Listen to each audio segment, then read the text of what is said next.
Okey, ini adalah projek Qayyim dan juga Daniel. Betul. Boleh lihat lebih dekat. Apa nama kenderaan ni? Bot. Bot apa? Bot yang diletakkan dalam air. Bot yang diletakkan dalam air. Dia main bot yang letak dalam air. Bot perang. Bawa belakang ni apa? Belakang ni jet. Jet pagi padu. Caca padu. Tenggelam tak bot ni? Tak tahu lagi. Okey, ini adalah kenderaan Hasan dan Azim Jabbar. Apa nama kenderaan ni? Kapal. Kapal. Kapal zaman dulu. Terbelah lah. Kapal zaman dulu. Piracy. Apa hantar terus? Mana depan, mana belakang? Ini belakang, ni depan. Yang ini depan. Yang sebelah sini adalah belakang. Cantik juga. Dia tak baca. Okey, ini muka Hasan. Seterusnya ini adalah Azim Jabbar. Okey, ini adalah Irfan. Irfan dan Ashraf. Irfan dia agak pemalu. Irfan apa khabar? Oi. Nampak tak? Gigi yang pemalu. Tengok, ini adalah kenderaan Irfan dan Ashraf. Mana depan, mana belakang? Depan ni belakang. Ini depan, yang ini belakang. Kat mana? Di depan ni belakang ni. Betul lah. Apa? Yang ini depan, yang ini belakang.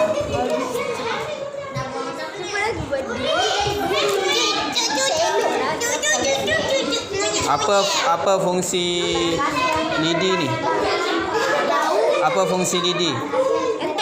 Untuk apa lidi ni? Dia ganggikan. Ha? Ganggikan dia. Reka-reka. Cantikkan dia. Okey. Seterusnya Alia dan Hasha. Kita tengok projek Alia dan Hasha. Ada gambar warna-warni pada botol. Agak-agak botol ni boleh terapung atau tidak? Hasha? Boleh terapung? Cengkerang kat atas tu untuk apa? Cengkerang kat atas tu untuk apa? Nampak tak Alia kat bawah tu? Dia sembunyi.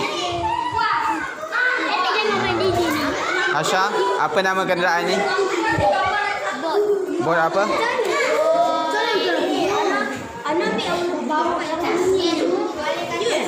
Bot.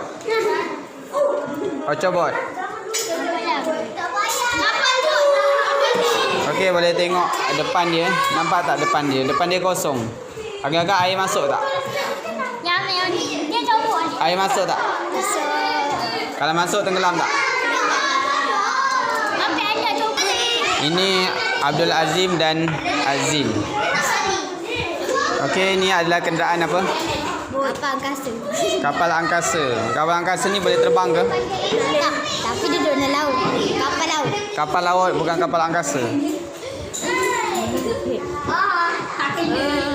Tengok bawah dia.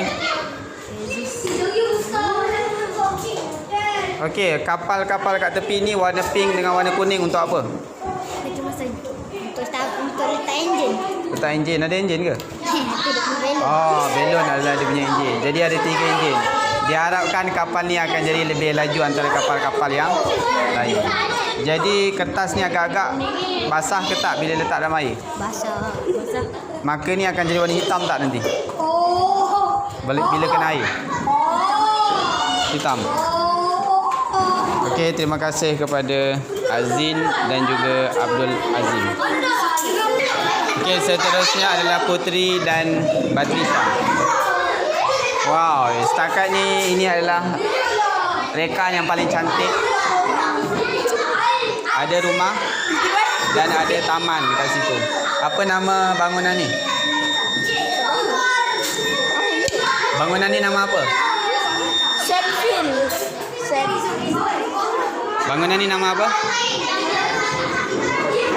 Putri? Kita boleh lihat bentuk bangunan. Ke atas tu ada ruangan untuk dia berkelah. Di ruangan. Seterusnya siapa? Syaza dan Nuri. Okey, ni rumahnya. Apa nama rumah ni? Ha? Rumah? Nusha. Wah, cantik. Rumah Nusha. Ada TV ke tu? TV. Kenapa ada TV tu? Ada kerusi dengan ada kerusi panjang. Okey. Itu dia punya pereka. Okey, ni adalah Dania dan Syuhada. Apa projek ni? Projek hotel, boleh? Projek hotel. Hotel. Boleh tengok yang sebelah sana? Buruk boleh. Yang tu boleh. Sebab ni tak ambil lagi, boleh? Okey. Tak ambil lagi. Bukan itu. Yang itu pula? Ini air terjun, boleh? Air terjun. Tak pasang lagi? Dah. Air terjun tu boleh angkat-angkat. Wow, cantiknya. Tu air terjun. Ni muka yang buat tu. Dania. Dan juga Syuhada yang agak comel.